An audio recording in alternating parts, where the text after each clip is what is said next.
Why can't we love pleasure and love God at the same time?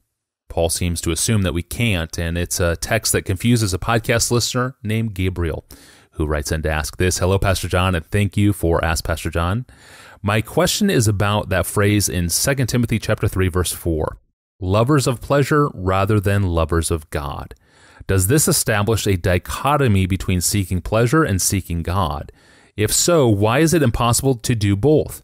Why can't we love pleasure and love God at the same time? Pastor John, what would you say to Gabriel? It is about time that we get this question. I mean, we are Christian hedonists, and That's there's right. a text just crying out for attention. So let's put the text in front of us. Here's what he says, 2 Timothy 3, 1-5. In the last days, there will come times of difficulty. For people will be lovers of self, lovers of money, proud, arrogant, abusive, disobedient to parents, ungrateful, unholy, heartless, unappeasable, slanderous, without self-control, brutal, not loving good, treacherous, reckless, swollen with conceit. And here it comes. Lovers of pleasure rather than lovers of God, having the appearance of godliness, but denying the power. Avoid such people.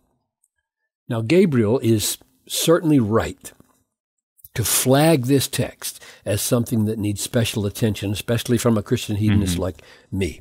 Lovers of pleasure rather than lovers of God. Is this then not an indictment of Christian hedonism, which says we should pursue our fullest and lasting pleasure in God, no matter what it costs? That's what I believe and have devoted my life to arguing for and trying to live. Gabriel wants to know, can't we pursue pleasure and God? Can't we love pleasure and God at the same time? Which Paul seems to say, no, you can't. So what we have to do with a text like this is not turn away from the text and start making up our own views about pleasure and about God, but stay with the text and let Paul tell us how he's using his words, namely the word pleasure and the word God in particular. Paul is clearly treating them as competitors for our affections, for our love, loving pleasure rather than loving God.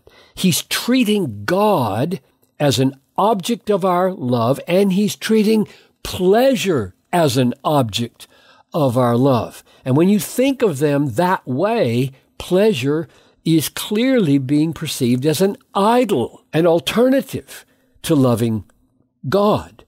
That's the way Paul is setting it up. Paul is not asking the question whether, looked at another way, God might be our pleasure. He's not asking that. He's not talking about that. If God is our pleasure, then pleasure can't be in competition with God. But pleasure is virtually the same as our love for God. So Paul is using the word pleasure as an object of delight, not an act of delight.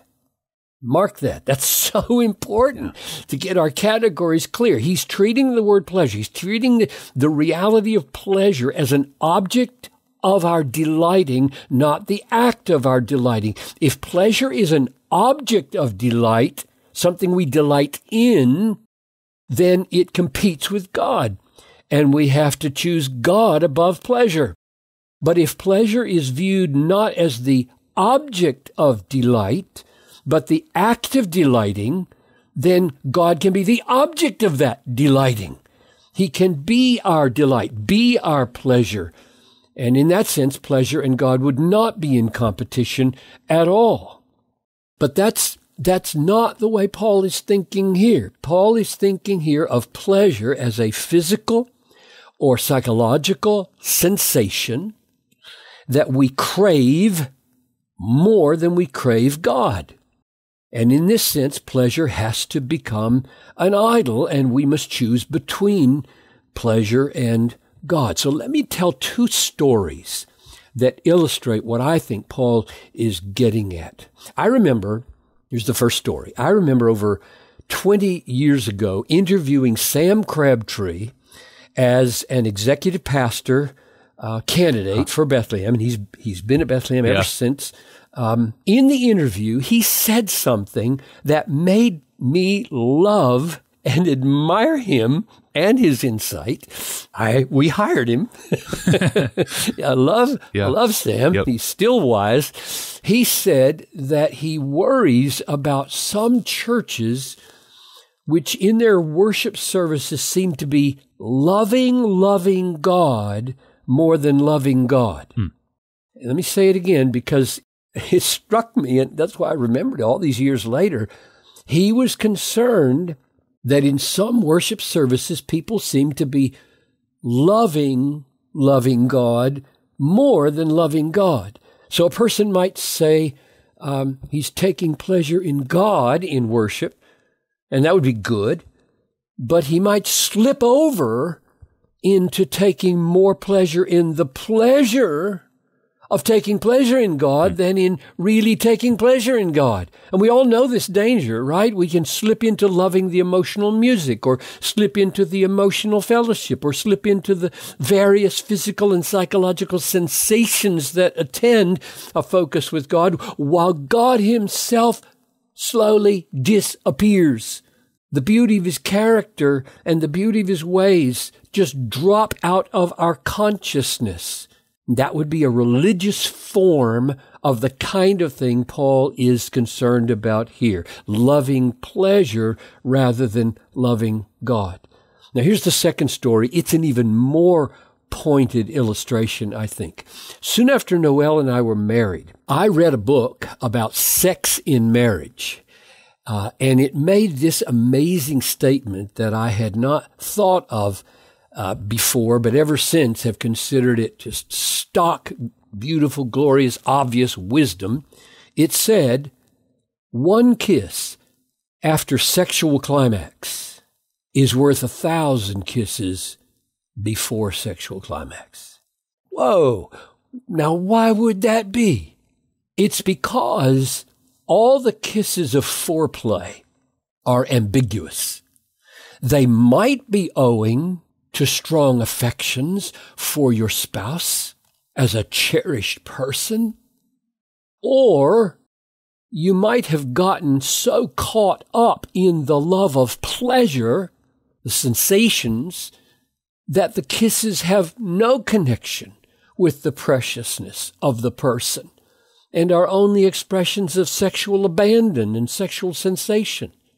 But after sexual climax, when there are no overpowering physical sensations carrying you, but only the preciousness of the relationship, then a tender, eye-to-eye, heartfelt kiss says, "You are more precious to me than all those sensations. And if I had to choose, I would choose you. You, Noelle. Not mainly the sexual sensations that you give me, but you are my cherished treasure." Now that is, I think, what Paul is getting at in relation to God. Remember, it says, this is amazing, it says in verse 5 of 2 Timothy 3, that these people have an appearance of godliness while they are loving pleasure more than loving God. But in fact, they are being sustained not by the power of godliness, not by the power of the beauty of God's person and the preciousness of his fellowship. They're being sustained by the secondary pleasures of being part of the Christian community. So the answer to Gabriel's question is, you can't love pleasure and love God when pleasure is conceived as an alternative object of your affections, luring you away from a superior delight in God. But you can pursue pleasure and pursue God at the same time if God himself is your pleasure. Amen. That is a good clarifying word on this text. Thank you, Pastor John. And thank you for joining us. If you have not subscribed to Ask Pastor John, consider doing so in your favorite podcast app, in YouTube or in Spotify, for our episode archive, or to submit a question of your own, even a sharp question like Gabriel sent us today.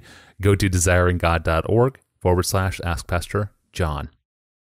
Well, can Alcoholics Anonymous help a Christian break their bondage to addiction? Well, it has in the life of one listener named Tanya. So what role can social programs play in really helping to bring genuine change to the Christian life? That's the question up next time. I'm your host, Tony Reinke. We'll see you back here on Monday. Have a great weekend.